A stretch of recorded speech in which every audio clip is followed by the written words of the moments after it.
Olá, seja bem-vindo ao nosso projeto de Casa em Casa e nós estamos aprendendo a orar com os Salmos e nós chegamos num momento muito interessante que nós vamos falar sobre os Salmos individuais e os Salmos coletivos. Então, na primeira semana eu vou trazer um Salmo individual e na semana seguinte o mesmo tipo de Salmo coletivo. Eu vou pegar 3 tipos de Salmos assim e o primeiro é a súplica. Então essa semana nós falaremos sobre a súplica individual e na semana que vem uma súplica coletiva, ok? E nós vamos seguir assim pelas próximas 6 semanas. São 3 tipos, 3 de cada 6 semanas. Então eu gostaria que você abrisse sua Bíblia e lesse, antes de assistir o vídeo, o Salmo 42. Essa vai ser sempre a nossa programação. A ideia é que você lê o Salmo e depois você assiste para ir fazendo já sentido para você, tá bom? O Salmo 42, para a gente ter um pouco de noção, ele era muito, antigamente ele era junto com o Salmo 43, e você pode perceber que ele tem uma mesma divisão, e a primeira divisão aqui é de 1 a 4 no Salmo 42 e 5 é o refrão, depois ele vai de 6 a 10 e o 11 é o refrão, e inicia o Salmo 43 de 1 a 4 e o 5 é refrão. E é interessante que o refrão 5 do 42, o 11 e o 5 do 43, eles são iguais, por isso que eles eram lidos juntos. Mas nós estamos com pouco tempo, então nós vamos ler o 42 e ouvir o que o Senhor tem a nos dizer. Então, abra seus ouvidos, abra seu coração, que o Espírito do Senhor sopre aonde você estiver e que a palavra do Senhor faça todo sentido na sua vida para que nós possamos caminhar segundo a vontade do nosso bom Pai. Então, o Salmo 42, eu já disse que há aí 2 divisões, né? Na verdade, a primeira estrofe, um refrão, uma segunda estrofe e termina com refrão. O que acontece na primeira estrofe? Vamos ver os versos de 1 a 4? Como a corça anseia pelas correntes de água, assim a minha alma anseia por ti, ó Deus. Tenho sede de Deus, do Deus vivo. Quando poderei estar na presença dele? De dia e noite as lágrimas têm sido meu alimento, enquanto zombam de mim o tempo todo, dizendo: onde está o seu Deus? Meu coração se enche de tristeza, pois me lembro de como eu andava com a multidão de adoradores, à frente do cortejo que subia até a casa de Deus, cantando de alegria e dando graças em meio aos sons de uma grande festa. O que nós vemos nesse início dessa estrofe? O salmista revela uma saudade, mas eu gostei muito do que o José Bortolini colocou, que é uma saudade selvagem. Eu achei isso muito interessante. Há uma saudade de Deus, ele vai comparar aqui, assim como a corça anseia pelas correntes de água. É mais ou menos, eu corro, né? Então, quando eu termino de correr, tudo que eu quero é tomar um copo com água, tomar um pouco de água porque está cansado. Depois de um longo período, então, a gente precisa se hidratar. Só que aqui ele traz essa figura desse animal que ele percebe que tem uma ânsia por água. Ele vai dizer, é a ânsia que eu vejo nesse animal, é essa ânsia que eu tenho de Deus. Eu preciso de Deus, eu quero beber de Deus. A Bíblia, a mensagem vai trazer essa expressão, né? Eu quero beber de Deus. Há uma seca na boca desse salmista, ele tem uma saudade, algo impele a ele de sentir essa saudade. E o que faz isso é, obviamente, a ausência, de alguma forma ele sente uma ausência profunda. E aqui cabe uma pergunta para a gente responder. Não teve momentos que você já sentiu uma saudade extrema de Deus? E não tem a ver com Deus se afastar ou não, mas as coisas da vida a gente vai vivendo, daqui a pouco a gente percebe em alguns momentos que Deus não fala mais conosco, parece, e nós viemos à igreja e a mensagem não fala conosco, nós lemos a Bíblia, mas parece que não faz sentido, nós oramos, mas parece que não está rolando.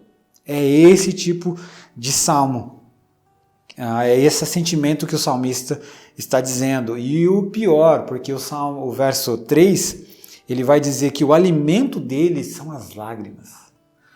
É alguém que entendeu que tudo que ele tem é Deus. E quando você perde tudo que tem, nada mais resta a não ser o lamento. Então ele está chorando, é um choro amargo, profundo, e é tudo que ele tem. Isso, ele está chorando tanto porque isso acaba se tornando o alimento dele. É isso que está colocando de pé, de alguma forma, esse choro. E é acompanhado de uma pergunta extremamente maldosa dos seus opositores. Final do verso 3. Onde está o seu Deus? Essa é uma pergunta terrível. Isso vai agravar quando a gente lê o verso 4. Porque ele vai dizer, o meu coração enche de tristeza.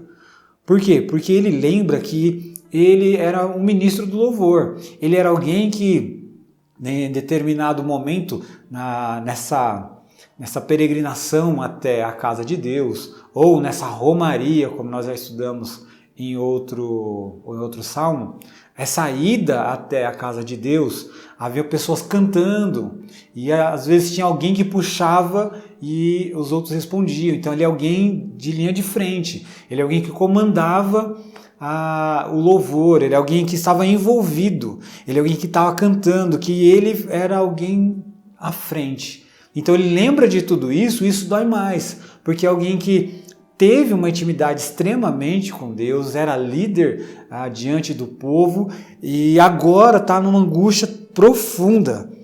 E tem gente perguntando onde está o seu Deus.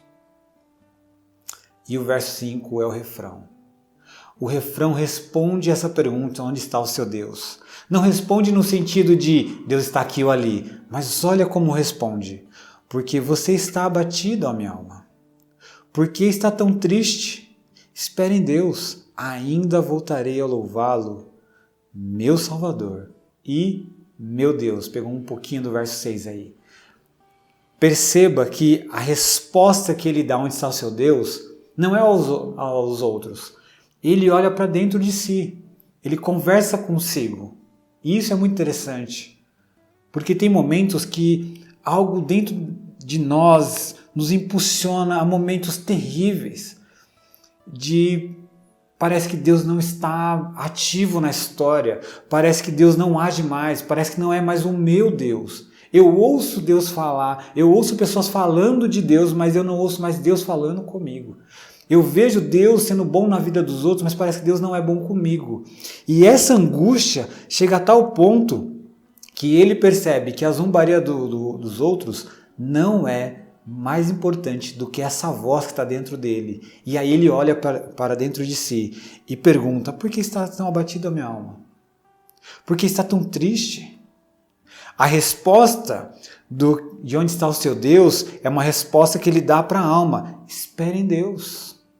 Espere em Deus. Ainda voltarei a louvá-lo. Isso é interessante, porque quando nós estamos aflitos porque as coisas não acontecem, nós vamos agir para que as coisas aconteçam.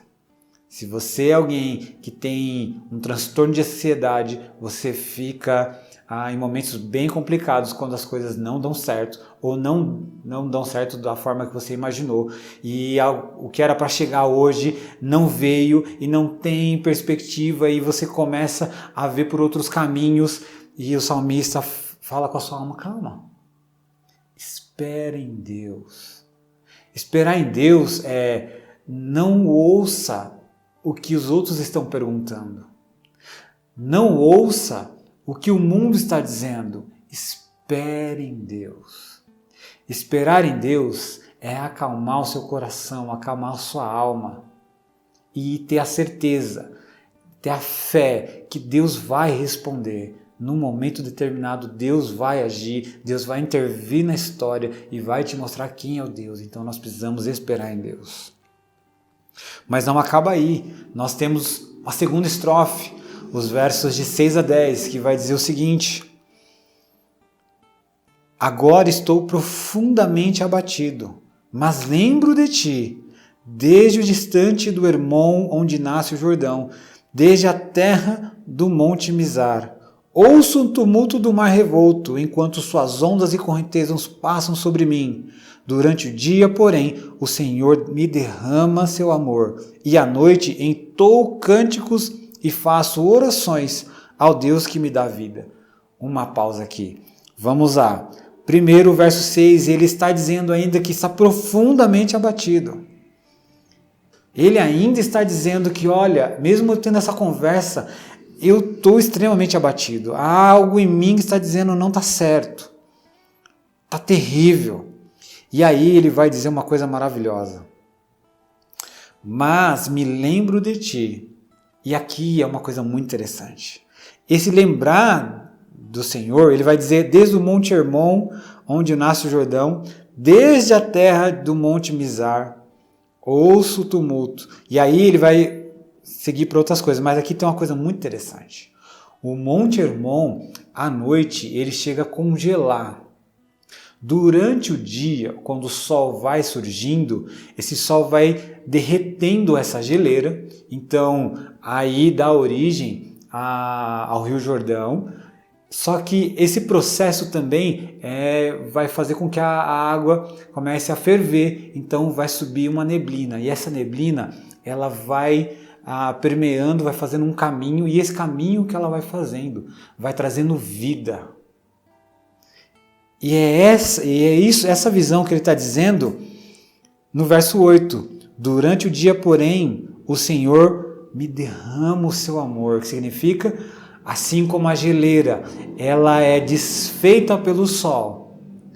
Esse momento terrível vai ser desfeito e a bênção do Senhor vai regar por onde passar. O seu amor está sendo derramado sobre a minha vida. E à noite, quando o monte começa a congelar, o que eu farei? Entoarei canções e farei orações ao Deus que me dá vida. Essas partículas de água caindo vai dando vida onde passa. Deus, onde derrama o seu amor, vai dando vida. É a mesma expressão. Isso é lindo. Isso é maravilhoso. Isso é alguém que está olhando o seu cenário e vendo a beleza de Deus. Como Deus é maravilhoso. E o verso 9 continua. Clamo, ó Deus, minha rocha, por que te esqueceste de mim? Por que tenho de andar entristecido, oprimido por meus inimigos? Os insultos deles me quebram os ossos, zombam de mim o tempo todo dizendo, onde está o seu Deus? E é interessante porque quando a gente lê o verso 7, que ouça o tumulto do mar, as ondas, você vai vendo um monte de coisa se levantando, você tem os montes, uma revolta, a correnteza, o Senhor derrama o seu amor. E no meio de tantas possíveis catástrofes, tantas coisas difíceis que podem vir e tirar você do lugar, ele vai dizer que o Senhor é a rocha dele. Ou seja, não, pode vir o que vier, porque nosso Deus é a rocha que nos mantém firmes. Pode vir o mar revolto, correnteza, os montes tentando atrapalhar, não tem problema, porque o Senhor é a minha rocha. O Senhor é a rocha desse salmista aqui. E ele vai dizer que os insultos, mas os insultos ainda estão quebrando a alma dele. E a pergunta continua, a pergunta maldosa, onde está o seu Deus? E a resposta, verso 11, por que você está tão abatida, ó minha alma? Por que está tão triste? Espere em Deus, ainda voltarei a louvá-lo, meu Salvador e meu Deus. Então esse refrão é o refrão que deve nos acompanhar nos momentos de tristeza. A gente pode lembrar da tristeza, mas a gente precisa trazer esse refrão à mente. Olhar para dentro de nós mesmos e perguntar, por que está tão abatido a minha alma? Por que está tão triste? Por que está encarando as coisas dessa forma? Acalma, espere em Deus. O Deus que por onde passa derrama o seu amor e o seu amor traz vida. O Deus que no meio das dificuldades é a rocha. É esse o Deus. Espere em Deus, eu ainda o louvarei, o meu Senhor e o meu Deus. 3 perguntas sobre este salmo lindo e maravilhoso. Primeira pergunta, você já sentiu saudade de Deus? Não responda só sim ou não, tá?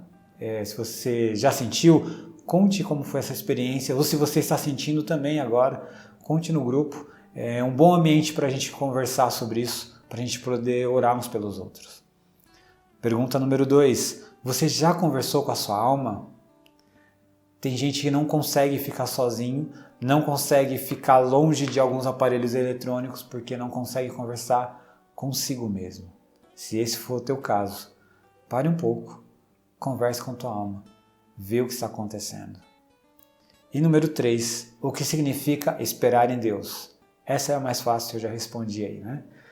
Que Deus abençoe e boas reflexões.